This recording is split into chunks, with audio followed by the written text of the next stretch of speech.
Hello again, Steve here, and today I wanted to talk about how, as principally, our workplaces have changed, especially for men, over the last maybe 15 years, 20 years, 30 years, say, sort of thing. And I've got some anecdotes that hope to be able to fortify what it is I'm saying here. Um, Basically, many workplaces are hardly recognizable anymore in terms of how we behave within them. As an example, somebody I know who works in an engineering office now, he told me that there's basically what is akin to a Gestapo that runs around the office with mandates to enforce people to take sexual harassment courses and other such re-education courses. And if you say a certain thing out of line, you can be just summarily marched out and fired. I mean, it's really quite amazing. And this same individual was telling me about how one of his first jobs that he went when he was in the oil patch, he went on to the site, and the head roughneck literally challenged him seriously to a physical fight to see if he was up to putting up with what went on in the work camp. And I have my own anecdote on that too. When I was in the Navy years ago, which was completely male. I mean, women were excluded from active duty ships actually. And I can remember when we boarded this ship, there was a group of us.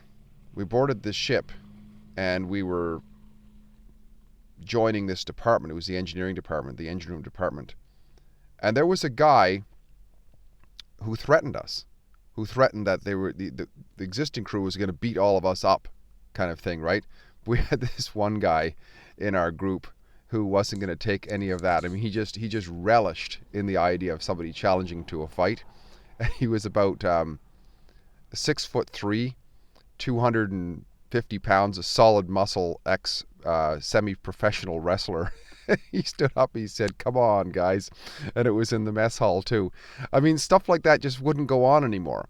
And I tell you why I think they don't go on anymore. There's two reasons. Women and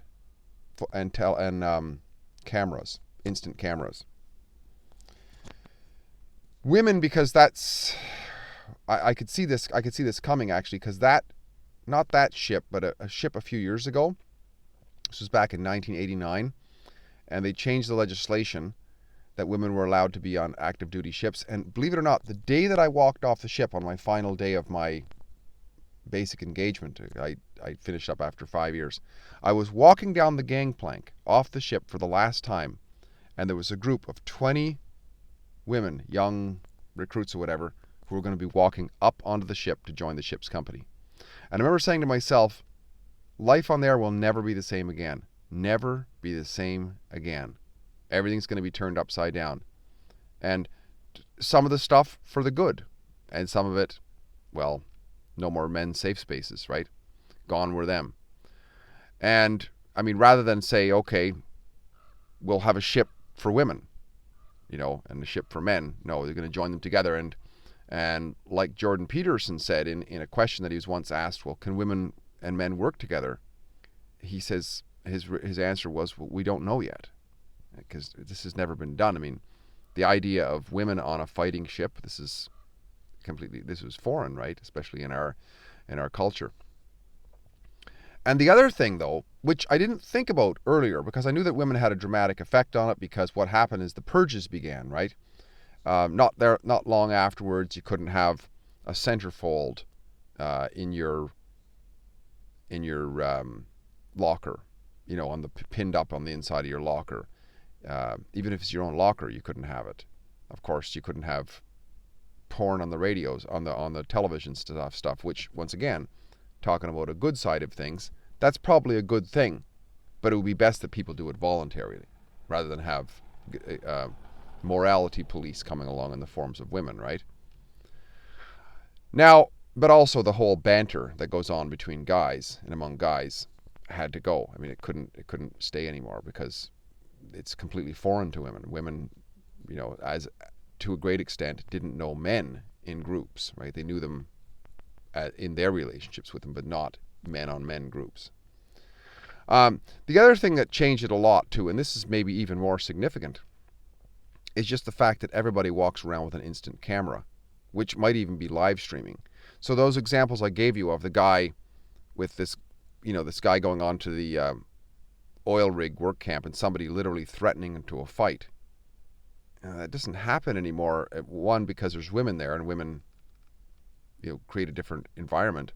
But also, the guy could be criminally in trouble because somebody might film that, right? It's the whole, and lots of people have gotten in trouble with that kind of stuff. Same as when I walked on that Navy ship and somebody literally threatened to beat us up.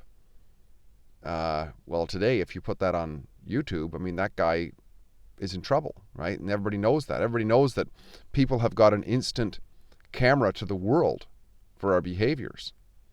So those sorts of things, and same with cops. I mean, there was a time when cops, if they didn't like you, they could take you around the back of a building and beat you up, right? Now people started filming them, the cop block and those kind of guys and so on. And now cops, of course, they always follow whatever is done, right? They never invent anything. Now they all have cameras on them because they tell you. It's an interesting thing. If a cop pulls you over, you're on a camera. And it's nice to say back to them, so are you, buddy. Put your iPhone up to them. They don't like that too much anyways. So bottom line is, though, there's a lot of watchful eyes on everybody now. So people are self-censoring. And there's pros to that and there's cons to that. Mostly it's a con, I would say, because whenever somebody does something because they're forced to do it, it's not really any kind of virtue, is it? I mean, if somebody has to put down porn because they're told to or they're going to get in trouble, that's not because they don't like porn or they don't think it's a terrible idea. It's because they're forced to. So they're going to go into the closet.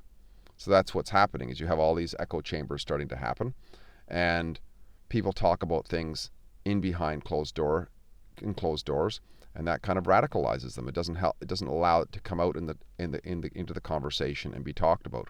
So the two things I think that have changed our workplaces for men, I'm talking about, is women coming into men's safe places and joining the workforces, and the ever prevalence of cameras. I mean, we had cameras back in the day, but nobody just flippantly shot off film and camera and everything.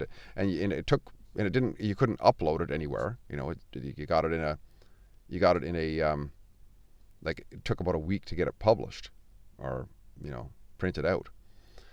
So, I mean, there's probably lessons here, but it's more of just a comment more than anything about being aware of why things change so much. A lot of the reason why things change is because people react to incentives, right? When it's no longer just a bunch of guys standing around and there's women in the mix, guys will edit what they say and what they do. And that's happening in the workplace. And if people are watching, potentially lots of people, and nobody knows who's got a camera on them, they will self-edit. And they won't be themselves anymore. They will become more, they'll recede more into their echo chambers where they know, into their safer spaces, if you will. I think it's kind of a human nature. It's interesting to observe human nature, and I think we can learn from it. Steve here again. If you like what I'm doing, please like, subscribe, and share, and by all means, share it out there, and I really appreciate all those of you who have subscribed and give me the thumbs up and make comments. By the way, there's very few views on my YouTube channel per video, 10, 20 views often per video. But sometimes, out of those 10 views, there's half a dozen comments.